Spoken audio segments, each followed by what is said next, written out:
All right, thank you everybody for coming to this first workshop of our workshop series called How to Facilitate Significant Changes in Your Child's Learning and Behavior in as little as 5 minutes a day. Okay, so this workshop's going to be a little bit shorter than the other ones, but this one is going to be a little bit more interactive, where I'm going to show you some things that we can do in order to start right away, go home and make some significant changes in our child. Okay, so today's objective is, first we're going to understand what to do and not to do in order to support the learning and behavior of your child. Now we're going to practice some exercises that can be easily done at home in just as little as 5 minutes a day. All right, first I wanted to show you this learning ladder I put together several years ago after a lot of research about what are the processes that are needed for children to be able to be successful in school. So if we can see on this ladder, at the very top we have the academics, and at the very bottom we have sensory development, tactile, vestibular, proprioceptive. Tactile is touch. Vestibular is in our ear, the balance system, and proprioceptive is knowing where our body is in space. That's at the very, very, very foundation of this entire sequence for children to be able to be successful in academics. So as you can see, there's many things that come in between. You have the sensory development, then you have a balance and stability, then the awareness of their self, integration of the left and right sides of their body, directionality. I mean, how many of you know people who have no sense of direction? Okay, audio and visual perceptual processing, being able to have timing, rhythm, sequencing, organization, and good memory. Okay, this all has to come before they are strong academically. It doesn't mean that there aren't pieces of this that the child might have, but for the child to grow strong, each step needs to be solid for the next one to grow. So the first thing we have to understand a little bit is about the brain and the brainstem. The brainstem is the part in the back. It's that kind of that trunk that goes down into the spinal cord. The brainstem is the more primitive part of the brain, and a good, strong, mature brainstem is necessary for focus, coordination, gross motor, fine motor, emotional stability, muscle tone, comprehension, good eye tracking, and so much more. Okay, our brainstem is where all of our automatic movements happen, such as breathing and our heartbeat. So we need a good brainstem for just our regular processes to happen, but also if our brainstem is not mature, then the upper parts of the brain is not going to develop successfully. So what happens is, as the brainstem matures, then the other parts of the brains get connected. So we have basically the brainstem, the back part of the brain, the middle inside part of the brain, and the front part of the brain. Those essentially are the three main parts of the brain, and as the brainstem starts to develop, it starts to connect with that inside part of the brain. The inside part, what is it? That is the emotional part, the part where our memories are, the part that makes our hormones. Then as that link and connection is stronger, then we start to develop connections with the front part of the brain. What is that front part of the brain? That's the executive function, the part that makes decisions, the part that helps us to not be so reactive, and we can be more responsive to things. So for our planning and our risk taking. Okay, so maybe we might decide maybe we shouldn't cross the street right now because there's too many cars. Okay, so the brainstem, if the brainstem is not mature, we're not going to get the right connections and the linkages to the other parts of the brain. So the question is what can prevent this link up from happening? So first of all, technology use.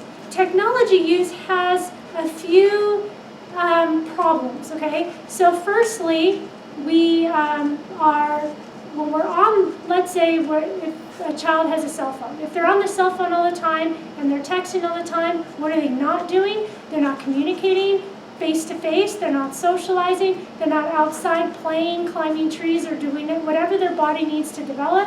So that's one part of the technology.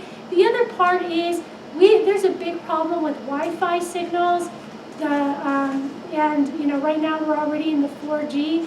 All of those invisible signals and the electromagnetic field from our computers, from our cell phones, from the towers, they have a negative impact on our body, on our DNA, on our cell structure, on the cell wall. And then people, if we are experiencing an autoimmune issue, then we're having our connective tissue might not be as dense or as strong, and we're even more vulnerable to all of that damage from the wireless signals.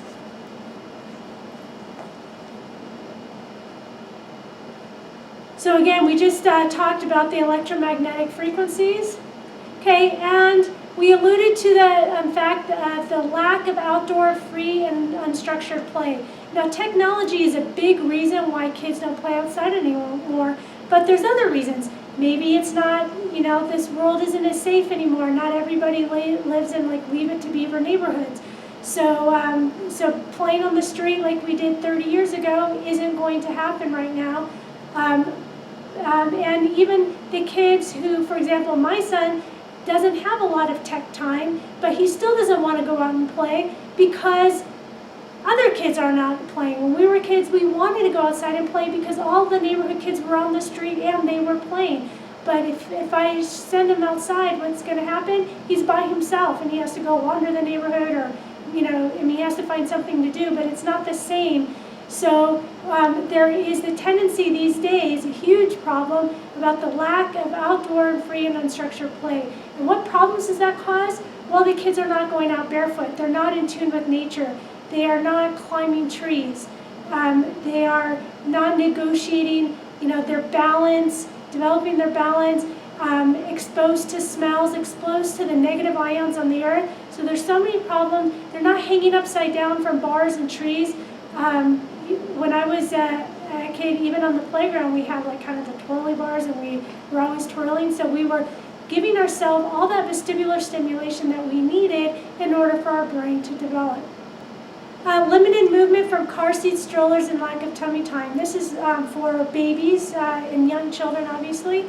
But children who are limited in the amount of movement that they are allowed to make because they're sitting in the car seat, maybe the time from the daycare to the house, maybe it's an hour long, so they're sitting in there because they actually are in the car. Some parents actually take their kids in the car seat and they sit them in the house in the car seat.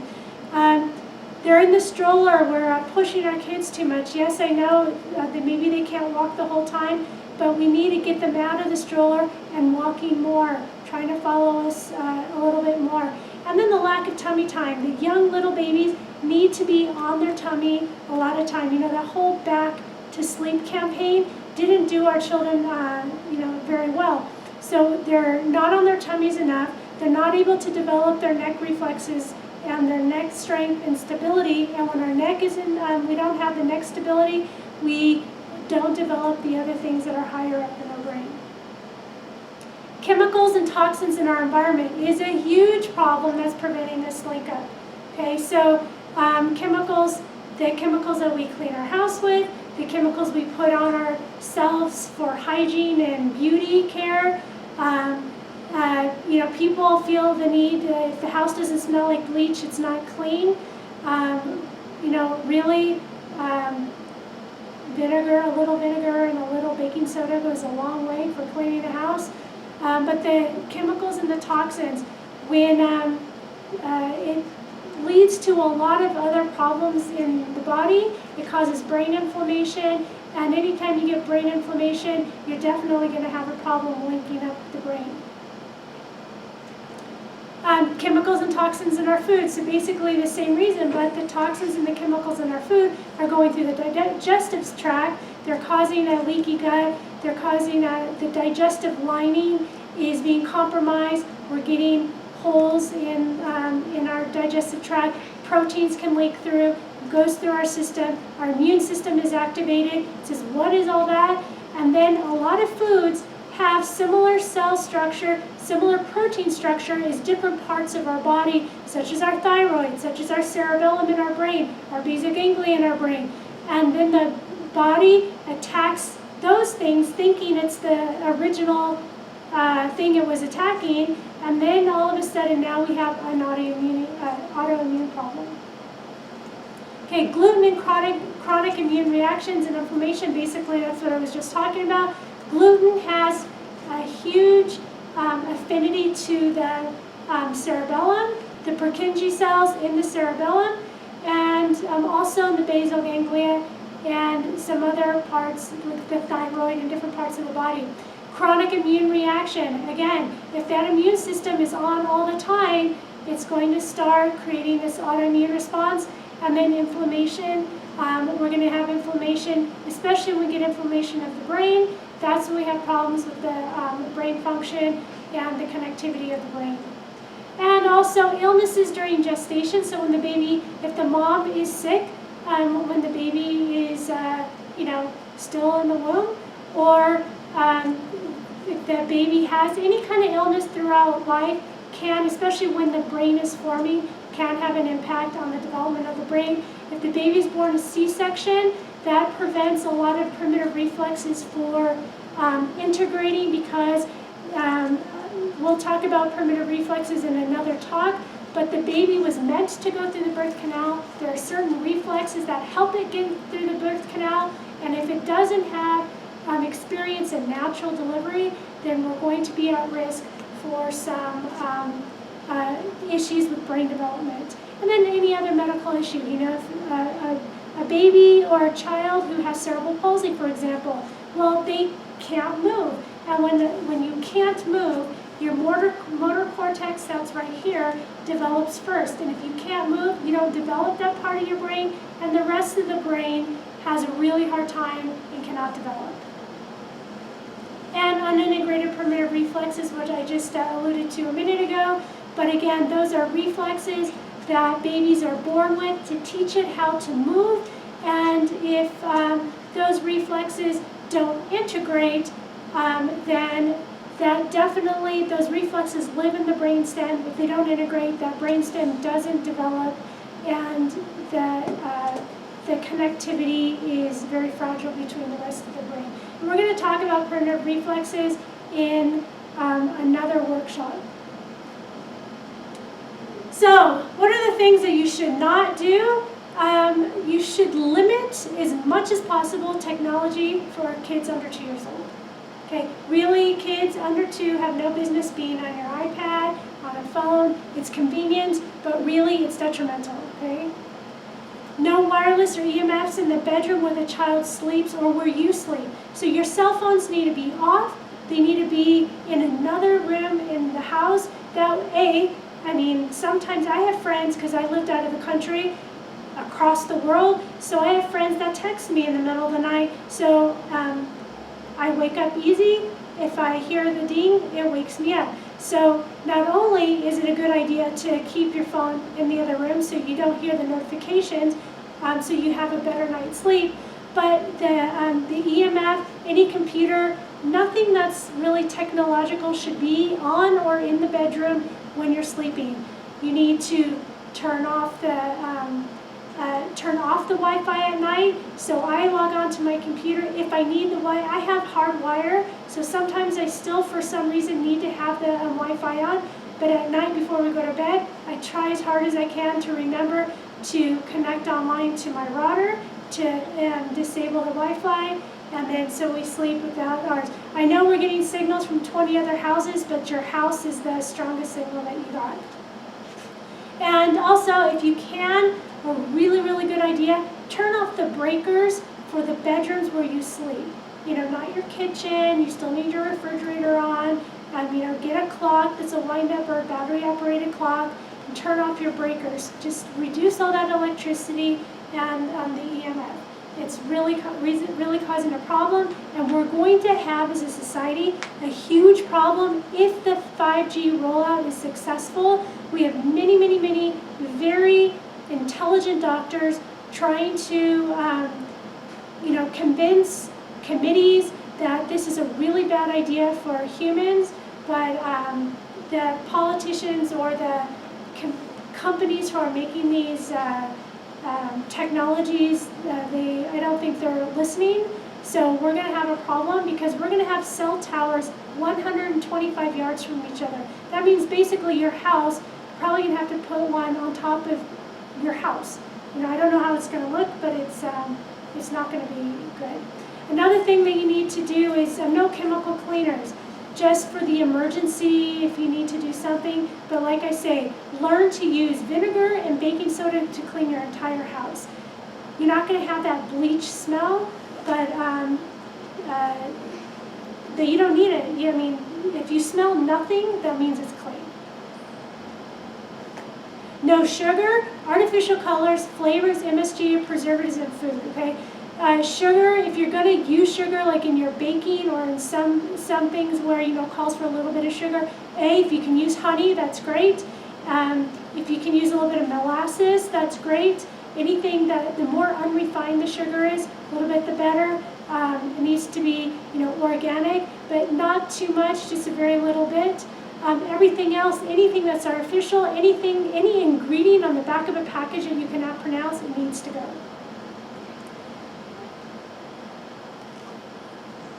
If your child is experiencing meltdowns, they need to stay off of dairy.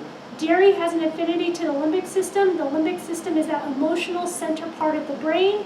And so if meltdowns and emotional outbursts is an issue, take out dairy for about 10 days or a month to see if you notice any differences. Okay? Meltdowns also can have something to do with your blood sugar fluctuating, being really overtired, maybe needing more. So if your child isn't one to eat a lot of fat, so if they're eating too much sugar, not enough fat, the fat helps sustain glucose and sugar, then maybe they're burning through that too fast, and that's also contributing to meltdowns.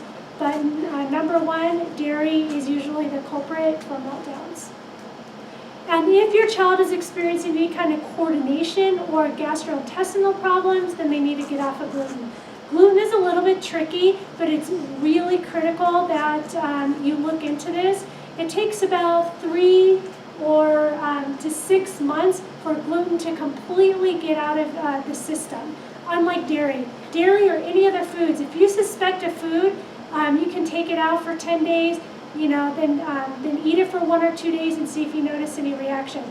Gluten is a tricky one because it's in sauces, it's hidden.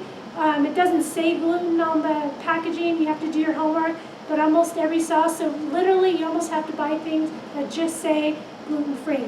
The problem about gluten-free things, which we made the mistake many years ago when my 18-year-old was 3 when we were going gluten-free, was you don't exchange gluten cereal for non-gluten cereal, and don't buy the gluten-free cookies and the gluten-free muffins. It becomes a very starchy processed diet. So basically you take out the gluten and the grains and you just replace it with more vegetables and more fruits, and for a lot of your kids you're going to have to work up to that. Okay, here are the things that you should do. Lots of outdoor play. So basically kind of the opposite of everything we just talked about. So the kids need to roll, they need to climb, they need to be barefooted, they need to climb monkey bars, they need to be on zip lines, roller slides, bikes with no pedals when they're little so they can learn to negotiate their balance. But all these things to stimulate the vestibular system, to stimulate the fine motor. The monkey bars helps with fine motor. It helps with the vision, the coordination, the going from one side to the other. There's so many things, the strengthening of this muscle right here, so many things at the monkey bars. It's really hard to find a good set of monkey bars these days, especially if your kid's a little bit older and they're already kind of tall, but do some effort. You can make one, but go and find some monkey bars and get those kids to, even if they're heavy and they're going to have a hard time, you need to learn how to do that. Deep pressure and rough housing. So children love deep, especially children who are struggling. Every kid that I know that I've worked with, they love deep pressure. So I have used, for example, this is a 4-pound sand ball. Okay. Now I had to, my son one time many years ago was very curious and cut it open and there was sand everywhere. So now I only have one because I can't find it. But I know I've seen them in some stores. And this is a marble-filled, kind of with goo or whatever, a very heavy medicine ball that you can find on sensory motor sites. And I use this when I roll it all over their body. They love it, but giving deep pressure all over their body, giving different types of touch, pounding. Okay, pounding like slapping, pounding with your fist, different types of stimulation is what their body needs. And roughhousing. Roughhousing is, with dads, is one of the best things for ADD kids or ADHD kids. It helps with a lot of ways. It helps integrate those reflexes. It helps with that bonding with the dads. It helps get out their little aggression if they had any in a very healthy way and not, with the other kids. But roughhousing is very good. Then we have martial arts, gymnastics, and swimming. Martial arts is another #1 thing, sport. If you have a child with ADD or ADHD, put them in martial arts because it's all about teaching focus and it's about teaching rigidity, focus. When I have my oldest son, when he was 9 and he went into Taekwondo, I had to apologize to the sensei when he first started because they said, he's a really floppy kid. He goes, don't worry about it. He'll get over it. And you know what? He did. He took probably maybe like 6 months or a year. All of a sudden I noticed, this kid's not floppy anymore. He was a very, very floppy, he didn't have a lot of, didn't like to stand up and do things. He was kind of all over the place. And so very good. Gymnastics, another thing, because you're getting all those movements, proprioception, vestibular, tactile. You have to concentrate on different sequences, so it's very good. And then swimming also because you're doing vestibular with your head. You're doing, the different motions with your arms and your feet. You're having to sync those together, so a very good sport as well. Walking up the spine with your fingertips, you take your fingertips, you start at the sacrum at the bottom, you walk up the spine with deep pressure. Most kids love deep pressure. You walk all the way up, you go up to the top of the head, you come down the side, down to the shoulders, and you can, with flat hands, press on the side back down to the sacrum. Okay, now a lot of kids, you're going to find that this area is very sensitive. So when, he's just pretending right now. So he's going to pretend. He's going to show you what a lot of your kids are going to do when you get up here. Okay, so they're going to be very sensitive here. If your child has any spot that's super sensitive, what you need to do is you need to just put your hands there or put your hands here and have them breathe through it. So take a deep breath and breathe out. Thinking about the sensation and integrating that sensation into your kind of your pattern. And it'll lessen, and over time, it'll stop. He used to be very sensitive up in his shoulders, but now he's not anymore, okay? Okay, eating a whole food diet. So a diet with good fats, okay? So especially kids they eat too much sugar or fruit, but we need to eat fruit with fat because that fat needs to help us sustain the glucose and the sugar in our body. We need to be eating protein. Kids need to eat protein throughout the day, 3 times a day. Every meal should have some kind of a protein in it. And vegetables. Kids today don't like vegetables, but they have to be eating vegetables. Okay, so if the plate looks really white or brown, there's something missing in that plate, okay? It should be very colorful. All right, so the next step is we're going to talk about rhythmic movements, what you can do just for 5 minutes a day. I'm going to show you some different movements that you can do. You don't have to do all of them. You can just do some of them. You only have to spend 5 minutes a day doing these different movements. Okay, the first movement's going to be passive sliding on the back. The second movement's going to be moving the bottom side to side. The third one is ribcage rocking. The fourth one is windscreen wipers. And then the last one's going to be side rocking. Okay, I'm also going to show you I'm going to show you how to teach your child to do deep breathing and what to do when they are upset. Okay, so something that they can do when they're upset. The first thing that we need to be teaching children before anything else, and even adults, we need to be paying attention to this, is how to breathe. Most kids do not know how to breathe correctly. Most adults don't know how to breathe correctly. And so just learning how to breathe deeply and correctly is going to help solve a lot of problems. So if there's only one thing that you take from all of this, is learn how to breathe. Okay. So the first thing that you're going to do is you're going to breathe in your nose to the count of 4. Then you're going to hold your breath, count of 6, and you're going to breathe out on the count of 8.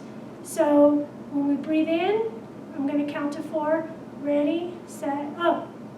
When we breathe in, we need to make sure that the belly is expanding. How many of you realize that when you breathe in, your belly goes in like this? That is not what we want. Our diaphragm up there is tight, and we want it to be nice and relaxed. So when we breathe in, we're going to be focusing on that belly coming out. So we can put our hands on our belly. If our child is laying down, we can put a stuffed animal and see if it's raising. But we want it to be expanding. And I know that sometimes when I'm doing deep breathing, the first few breaths are not expanding very much until that muscle, that diaphragm relaxes. So we're going to breathe in, count of 4. Ready, go in our nose. Hold it. And out.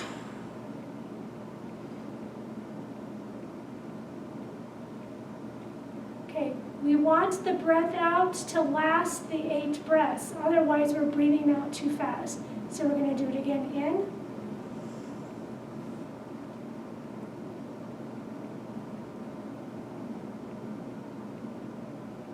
And out.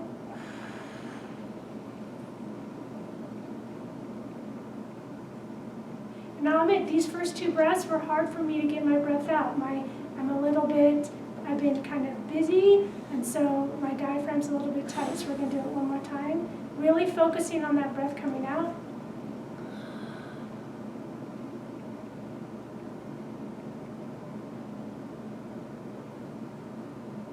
Out.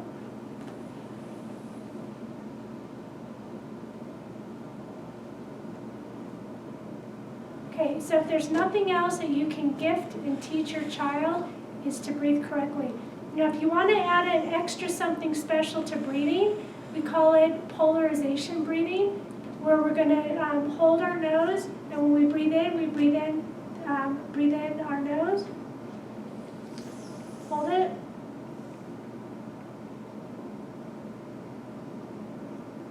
then we're going to hold the other side and breathe out.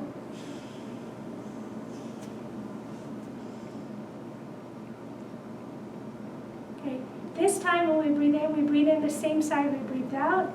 Ready?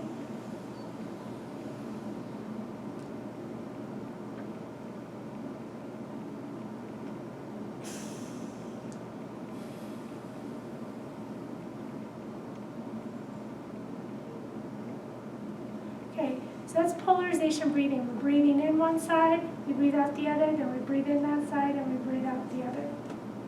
This is an exercise that everybody needs to do if they're upset. So if you have a child that's upset, you need to try to tell them to do this. These are called hookups.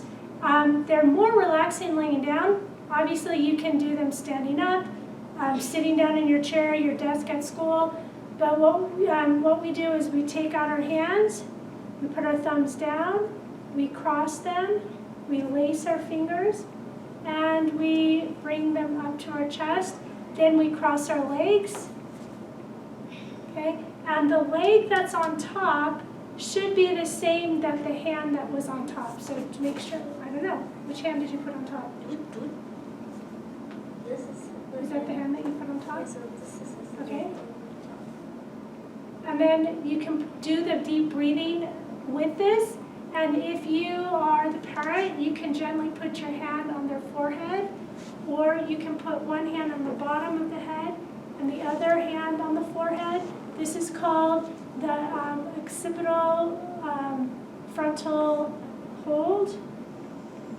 And then you do the deep breathing.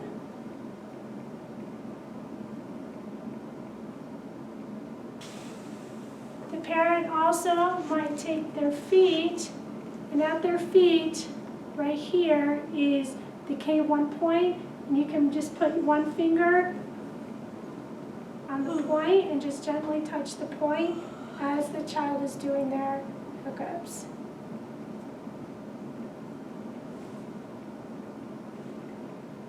After they have finished, so just ask whenever your body is ready, then they can unhook their legs, they can unhook the arms, they bring their hands together. It's kind of a metaphor for both sides of both hemispheres working together. They bring them together and they continue breathing. The whole time their tongue should be resting at the top of their mouth, right at the roof of their mouth, because that is very centering to the body.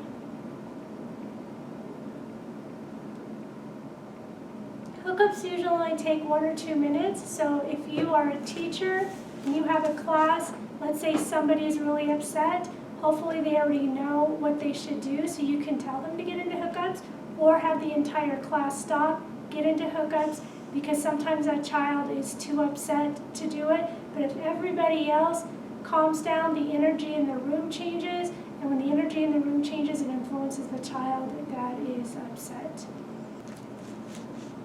This exercise is called side rocking. So what we're going to do is the child is laying on their side on one shoulder, and the other shoulder's up on top. You're going to just put your hand here to stabilize. The other hand is coming from the bottom on the sit bone.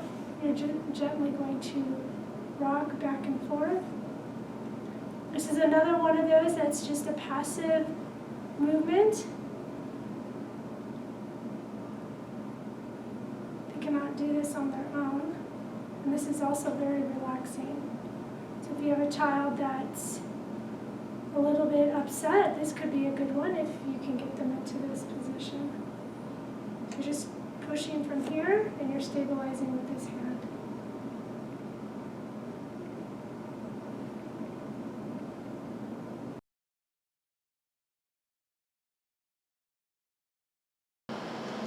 All right, so if you're wondering about some ways that you can work with me, first of all, through face-to-face courses. So I teach Bloomberg Rhythmic Movement Training and Reflex Integration. My next course is going to be October 26th to 27th. I also teach online courses. I have one course online called Transforming Your Child. It goes all into the diet, the nutrition piece, and all into the sensory motor and movement piece, because they both are equally as important when we're addressing our child. And also I do private consultations, so if you're local and you can, you have access, I'll do assessments, interventions, I'll create a home program for you, and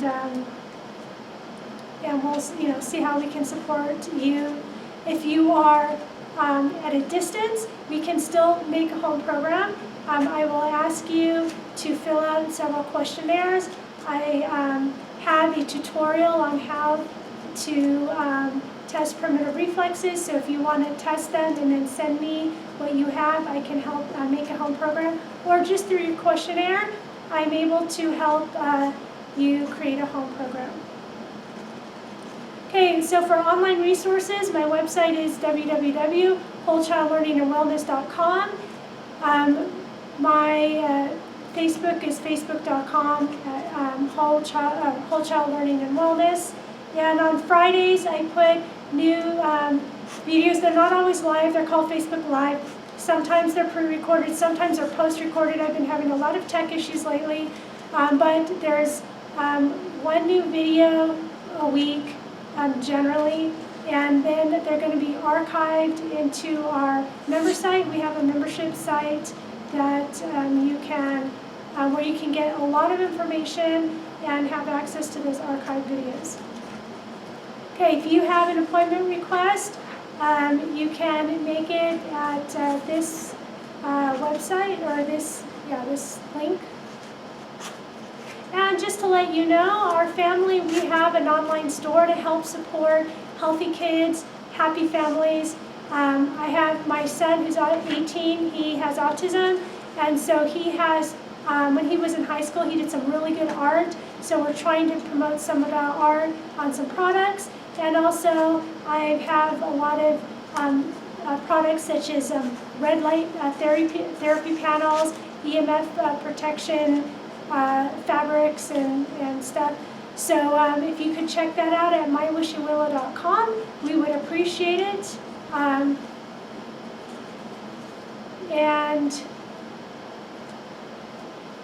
our next free lecture is Natural Approaches to ADD, ADHD, and Autism. This is going to look a little bit more at the physiological nutrition side.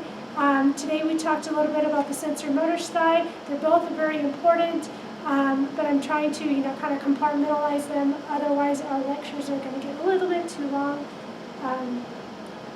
So for that, I thank you very much for attending. If you have any questions, feel free to email me, visit our website, look for some resources that can help you, and keep in touch because I'm creating more and more content and more courses, and that's kind of what I'm busy doing right now. I'm also willing to come to your schools. I also teach Brain Gym, so I can help train your staff to incorporate Brain Gym and neurodevelopment strategies into your classroom.